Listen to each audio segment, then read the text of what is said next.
Hi there, so I'm going to show you some sun salutation hacks.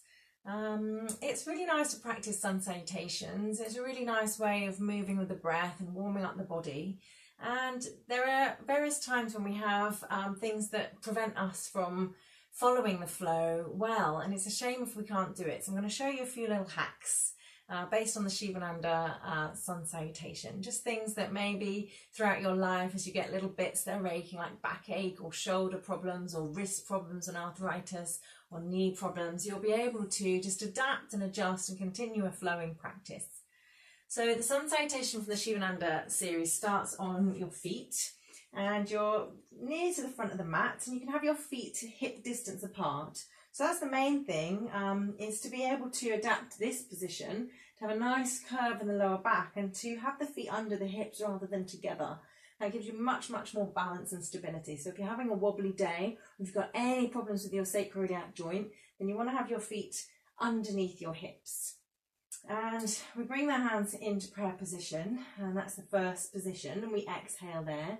The next position, take the arms up, and you drop the shoulders and you arch back. So this may be not accessible for some people for various reasons. So if you've got any shoulder issues and you think that taking your arms up like that is too much, then you can just simply keep your hands in prayer position and just arch the upper back a little bit.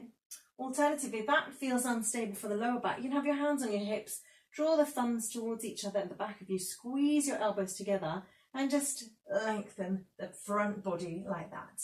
Now, if you've got any neck issues, although we're not really supposed to drop our neck, the ear is in line with the shoulders, you may not feel that stable. So another nice way of doing it is with your hands in prayer position, your chin rests on your third finger, and you can just arch the upper back a little bit whilst keeping contact with the middle finger and the chin. And that might make you feel a bit more stable. Alternatively, have the hands behind you, take the elbows back and just lean the head into the hands, and that's a really nice way of opening the chest. Coming down then is the next stage, and in Shivananda we exhale, we reach forward with a flat back. Now if you've got any back problems at all, reaching forward like that makes it very heavy. It's like carrying a weight further away from you. So the alternative from that is to swan dive down, like they do in the Vinyasa tradition. Or again, if you've got your hands on your hips, you can come down like that, or if you've got your shoulder problems, hands in prayer position. They don't have to take the hands forward and down. Anything aching in the shoulders or the back, this is very stable because you can keep an eye on your hips and keep them level. Now at a certain point, when your hamstrings start to really pull, it's okay then to soften the knees and bring the hands to the floor. So then finally we're on the floor, and our hands are on the floor, and this is where maybe problems with wrists come in.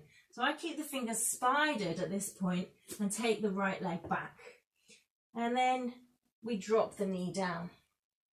So you haven't put too much weight on the hands here, but maybe if you can't get down too far, then you want to bring the floor up to meet you. And a really nice hack here is to have some blocks there to meet you. So we've done inhale into Tadasana, exhale hands together. And then inhale, we've gone back in whatever way is comfortable for you. We've looked at the hacks there. Exhaling, coming forward, maybe like this, and bring the hands down.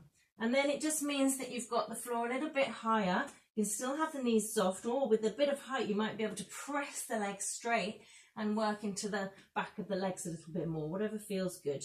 And there's 3 heights on these blocks, you see. So you can have tallest height, middle height, lowest height. So it's really nice. Make sure if you've got a lot of weight on these bricks, that when you then take your foot back, you're not really pushing into those bricks and they're not stable. Okay, so make sure that your feet are stable so that you've just got the minimum amount of weight if you're then transferring your weight back. So then we drop the knee down in the Shivananda sun salutation. Now this might be too much for some people. Maybe they've got a knee injury. So the alternative is to not drop the knee and just to stretch the heel back, pressing down on the floor or the blocks. Or you can take a blanket and have it already ready in a few layers, so that when your knee comes back, you've got a soft landing for it. And that's very nice too. You can keep the toes tucked under, or you can flatten them out, and that will depend completely on the type of knee issue you've got. I prefer to keep my toes tucked under. because it just keeps some weight off my kneecap, because that's important for me. But you'll have to see what feels better for you. Now the other thing with this position here is that we're weight bearing.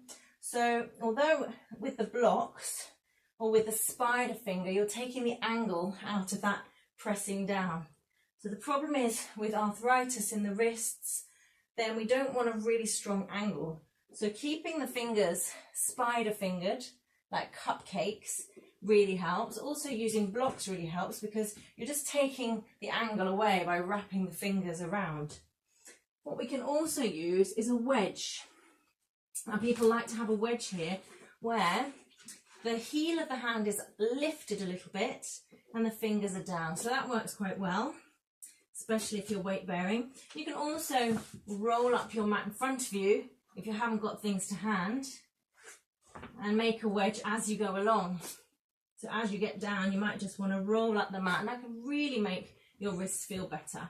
Because then from this position, we go into the plank pose. So the plank pose would be pressing down on the hands and taking that other leg back. Now plank pose is very, very difficult. It's about core stability. So you wouldn't want to do this if you were pregnant. You'd find it very, very difficult to weight bear if you were a little bit elderly or just working through an injury. So the option then here is, instead of going to plank, you just come to hands and knees. You'd have to just bring your hands back a little bit so that they were underneath your body. So you can go to hands and knees instead of plank, and that's absolutely fine. So if everything's set up and your plank's all right, then we would drop knees, chest and chin. I'm hitting the sofa here, so I'm going to come back a little bit. Difficult.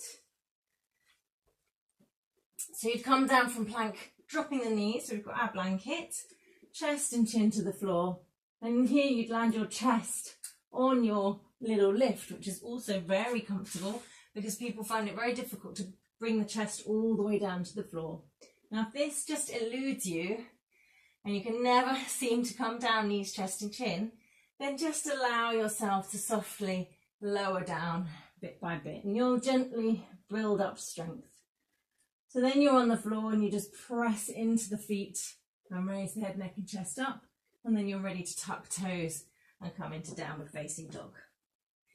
Now if you couldn't go down to plank and you're in your hands and knees position, then you just do a little bit of cat and cow here. So where we're going knees, chest, chin to the floor, then you can go into a nice angry cat position. So that's an exhale.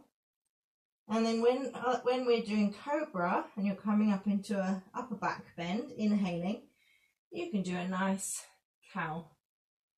And then you're ready to join with the exhale, tucking the toes under and coming up into downward facing dog. So from here, from our down facing dog, you then step the foot forward and drop the back knee. You have to adjust. Maybe you need your bricks here. You don't have to use all the hacks at once like I'm doing, but you can choose your hacks. Again, dropping the knee or not dropping the knee. And then bringing the other foot forward and dropping the head. So the other thing to do is, some people just can't get their foot forward enough, and that's absolutely fine. So if you're coming from your downward facing dog and you just haven't got the mobility to come forward and drop the back knee, you can just inhale, bring one foot forward, exhale, bring the other foot forward, and you can come up from there, sweeping the arms up, or maybe bringing the hands onto the hips, lifting the chest and coming up in that way. So you don't have to do all this stretching forward and coming up. You don't have to bring the foot through. So now I'll show you a really easy hack that you can do if you've got reduced mobility, got sore wrists, or maybe even you're pregnant and you don't want to be on your belly. And it looks like this. You take a deep breath in and you breathe out and bring the hands together. You breathe in, you reach back, opening the front chest. Then you breathe out, reaching forward, coming down and bringing your hands to the floor and your nose to your knees. Breathing in, you stretch the right leg back and you drop the knee softly. And breathing out, you bring the left knee back and you push up into an angry cow. Breathing in, you do a cat stretch. And then breathing out, you come into a downward facing dog. Breathing in, you bring one foot forward. Breathing out, you bring the other foot forward. And then breathing in, you come up safely for your spine. And breathing out. And one more time, breathing in. And breathing out. Breathing in. Breathing out. Breathing in, left foot back. Breathing out, right foot back. Angry cat. I think I said angry cow before. And then this is your cow head. Inhaling. Tuck toes, exhale. Inhale, left foot forward. Exhale, right foot forward. Inhale. And exhale. So I hope that helps some. Lots of ideas there to use props. Just enjoy using props. Enjoy finding a way to make it flow for yourself. Thank you very much.